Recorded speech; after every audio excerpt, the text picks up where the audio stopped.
So yesterday, or our previous class, we've covered this section.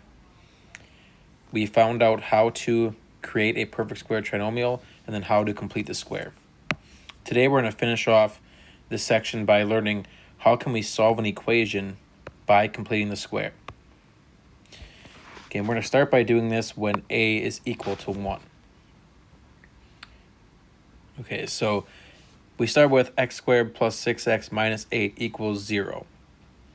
Okay, so we have an equation with an equal sign now. So the first thing we're going to do is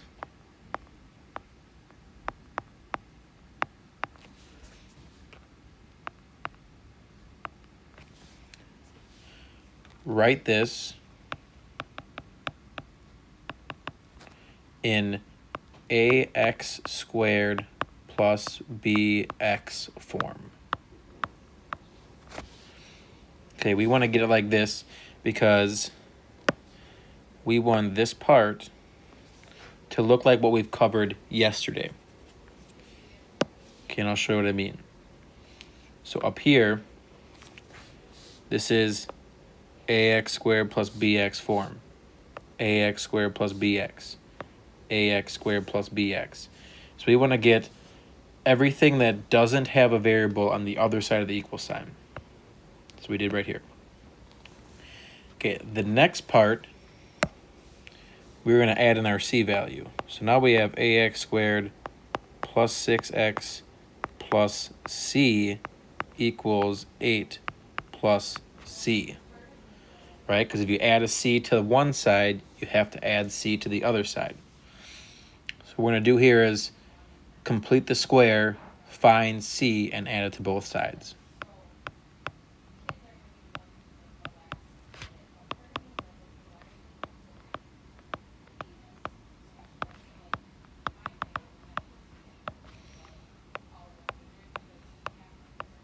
Oops, can't spell.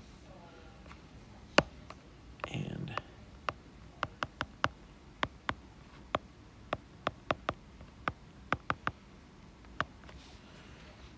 okay, so we got to find c. I'm going to zoom in to make this fit better. To find c, remember, to get c, you would take that middle coefficient, so 6 divided by 2 to get 3, and then we square it. So c equals 9. So again, to get c, there were 2 steps. Middle term divided by 2, and then you square it. So you get 3, and then you square it, you get 9. Okay, so if c is 9, we got to plug that number in. Okay, so let me get back out of here. So c is 9, that means we would have x squared plus 6x plus 9 equals 8 plus 9. So right here we substitute in for c.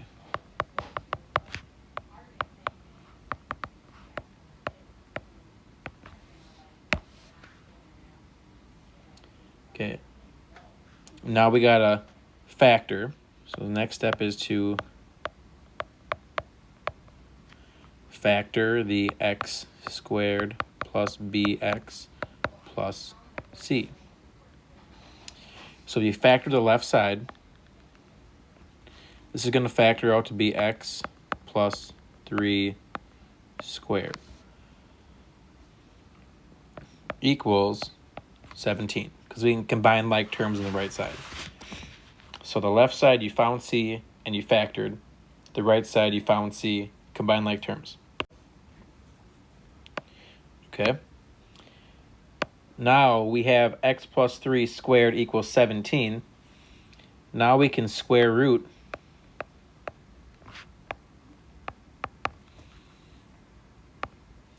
and I'm going to put down here, remember, plus or minus. So in this step, if you square root both sides, so you square root the left side and you square root the right side, when we square root the left side, we get x plus 3 all by itself. And the right side is plus or minus square root of 17.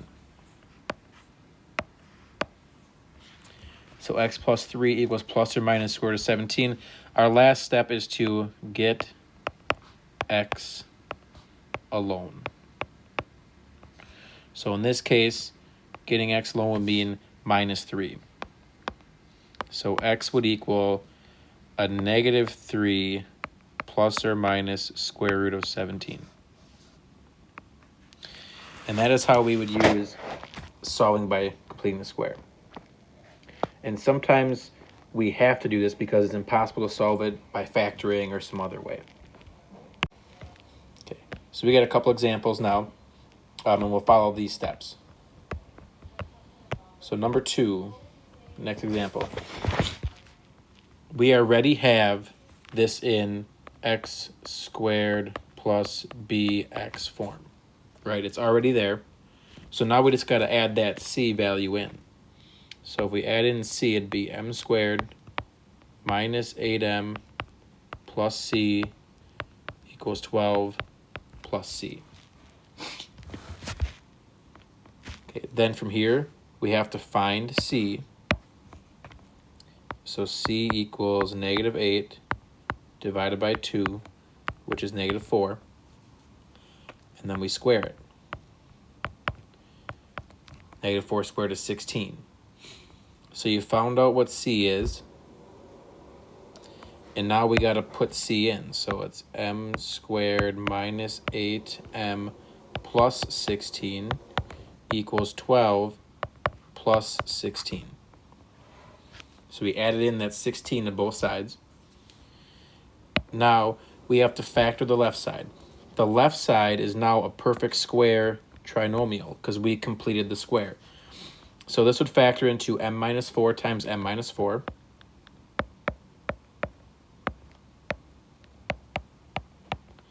And some of you asked, do you have to write this down? You don't have to write this step down. You can jump right into this, m minus 4 squared. And on the right side, 12 plus 16 is 28. And now we got to solve. So we have m minus 4 squared equals 28. So now we take the square root, because now that we completed the square, we can solve it. We would get m minus 4 equals plus or minus the square root of 28.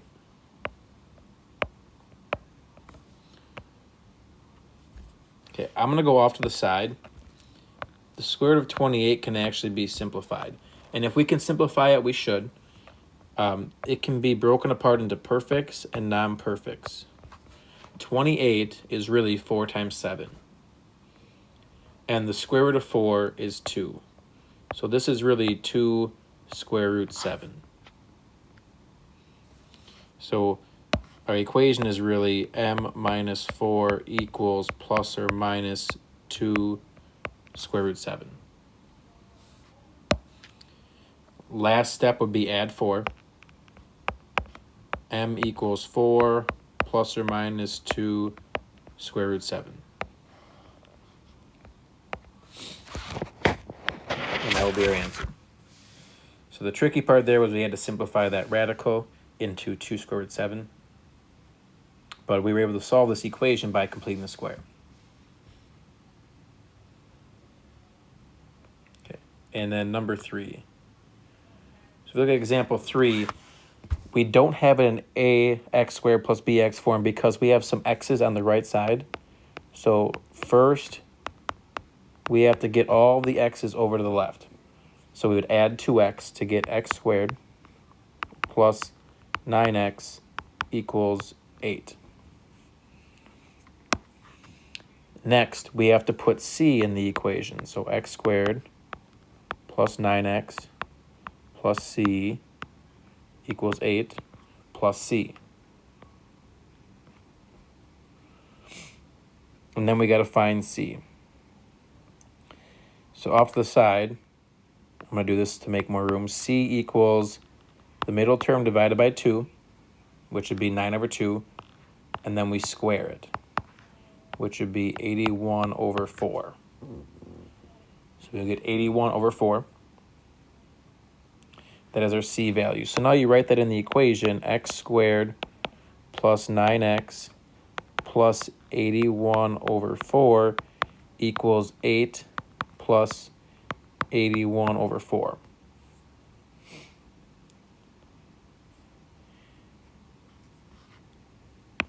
If you factor the left side, the number that multiplies to 81 over 4 and adds to 9 is right here. So this would factor out to be x plus 9 over 2 squared. On the right side, it gets kind of tricky because what we have to do is we have to take, change colors, this part and combine the like terms. So this is really 8 over 1 plus 81 over 4. And if we combine like terms, we have to change it to a common denominator.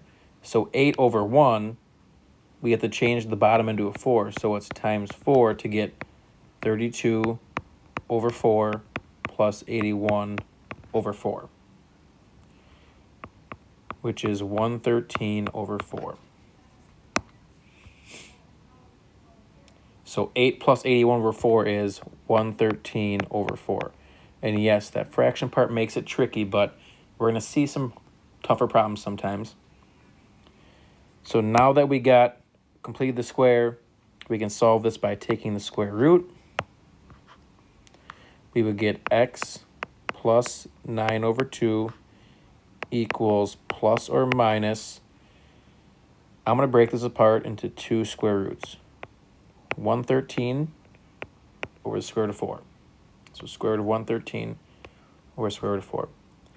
Now, the square root of 4 on the bottom can be simplified.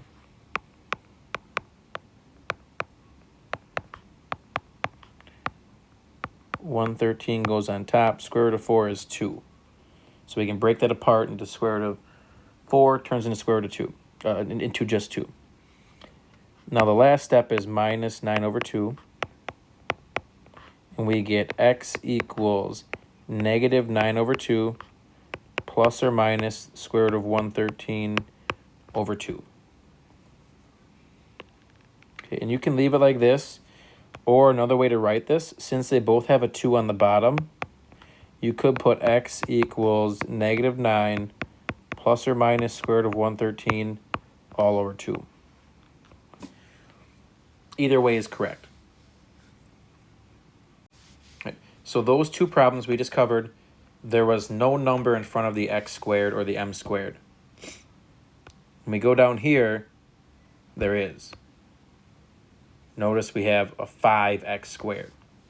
So we have to get rid of that 5. So right here, we need to make a equal 1, divide by a. So in this case, a equals 5. I'm going to add that there too. So in this case, a is 5 because it's the number in front of x squared. So we're going to divide everything by 5. So if we divide 5x squared by 5, we get x squared. Negative 10x divided by 5 is negative 2x. 30 divided by 5 is 6. And 0 divided by 5 is 0.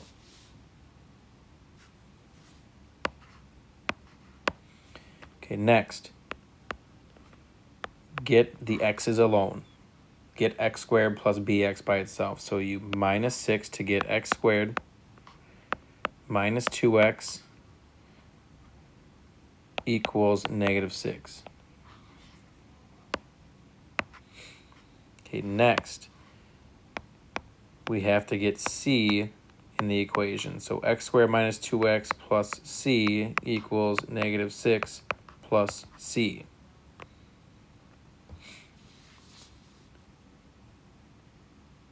Okay, so now this is just like we had the other day. Now we want to find out what is c. C equals negative 2 divided by 2, which is negative 1, and then we square it. Negative 1 squared is 1. So you find out what c is. x squared minus 2x plus 1 equals negative 6 plus 1. So you found C. Now we can factor the left side. The left side would factor, if you want to write all the work, it'd be x minus 1 times x minus 1, which is x minus 1 squared. And the right side is negative 5. So once we get here, now we take the square root to get x minus 1 equals plus or minus square root of negative 5. Okay. Since we have a negative inside the radical, just quick review over to the side. Square root of negative 5 is really square root of negative 1 times square root of positive 5. And the square root of negative 1 is I. So we have x minus 1 equals plus or minus I square root 5. And our last step is to add 1. X equals 1 plus or minus I square root 5. And that's how we solve when the a value is not 1. In this case, a was 5. We divided by 5, and then we did what we did in the last few problems. All right, and that's how we solve by completing the square.